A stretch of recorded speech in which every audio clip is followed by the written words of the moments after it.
Eu acredito que um cristão possui muitos deveres. Estes deveres nascem de sua responsabilidade como discípulo de Cristo. Entretanto, eu vou apenas destacar 3 deveres, porque estes 3 deveres são a base e a sustentação para os demais.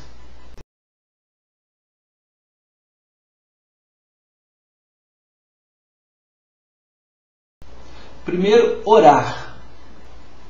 Em Mateus capítulo 7, versos 7 ao 11, diz: Pedi e dar-se-vos-á, buscai e achareis, batei e abrir-se-vos-á, pois todo o que pede, recebe, o que busca, encontra, e a quem bate, abrir-se-lhe-á.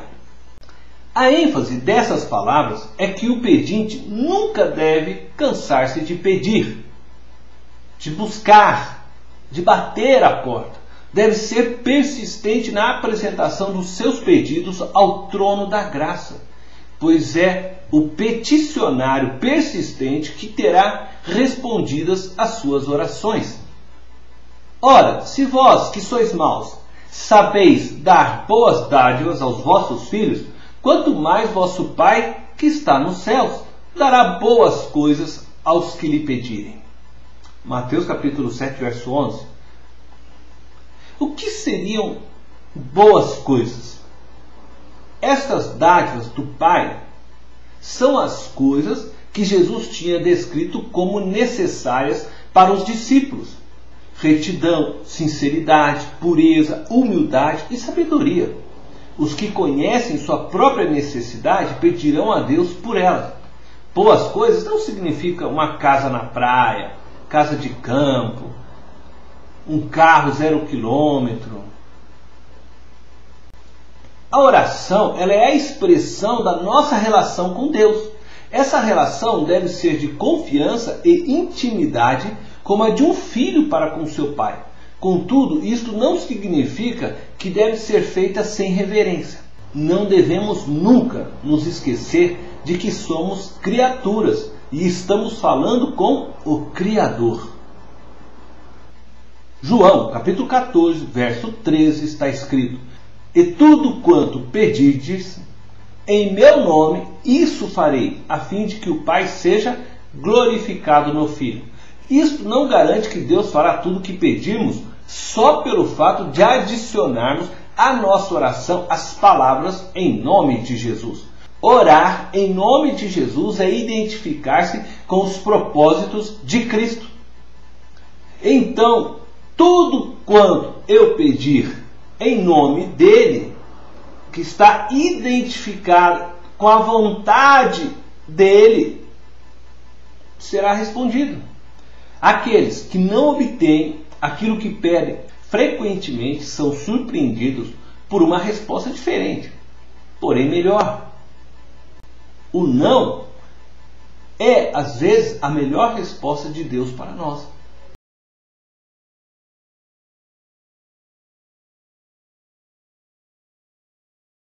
O segundo dever de um cristão que eu gostaria de destacar é a adoração. João capítulo 4, verso 23, está escrito: Mas vem a hora, e já chegou, quando os verdadeiros adoradores adorarão o Pai em espírito e em verdade, porque são estes que o Pai procura para seus adoradores. Deus é espírito, e importa que seus adoradores o adorem em espírito e em verdade. Adorar significa render culto, amar de maneira extrema.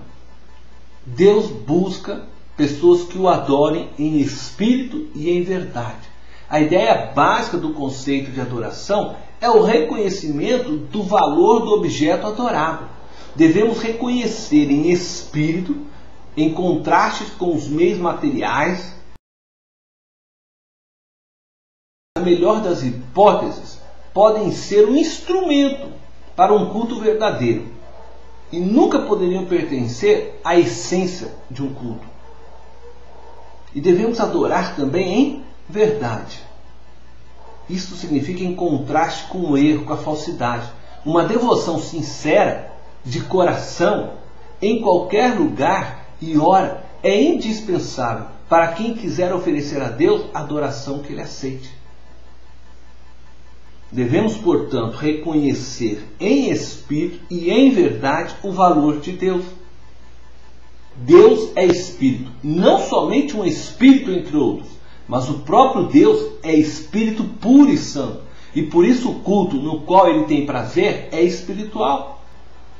O sacrifício que agrada a Deus é um sacrifício de um coração humilde, contrito e grato.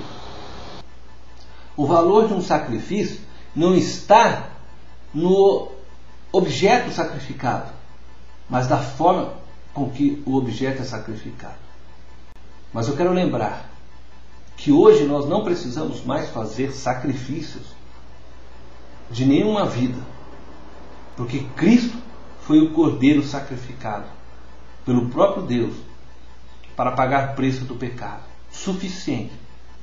E qualquer outro sacrifício feito com derramamento de sangue expressa incredulidade quanto ao sacrifício de Cristo. Portanto, não é aceitável diante de Deus.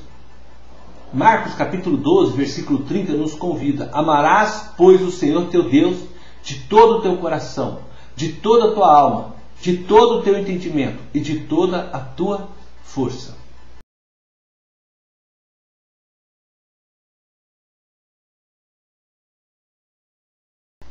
O terceiro dever de um cristão para com Deus é testemunhar. Atos capítulo 1, verso 8 diz: mas recebereis poder ao descer sobre vós o Espírito Santo, e sereis minhas testemunhas, tanto em Jerusalém como em toda a Judéia e Samaria, e até aos confins da terra. O apóstolo Paulo diz as seguintes palavras: porém, em nada considero a vida preciosa para mim mesmo, contanto que complete a minha carreira e o ministério que recebi do Senhor Jesus, para testemunhar o Evangelho da graça de Deus. Este é o ministério que nós recebemos de Jesus. Testemunhar o Evangelho da graça de Deus. Em Marcos capítulo 16, verso 15, está escrito essa ordenança para todos nós cristãos: ide por todo o mundo e pregai o Evangelho a toda criatura.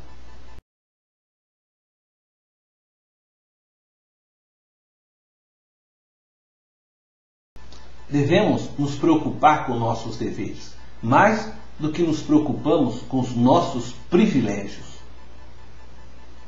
ou com aquilo que julgamos ser nosso direito, a herança em Cristo Jesus. Deus te abençoe.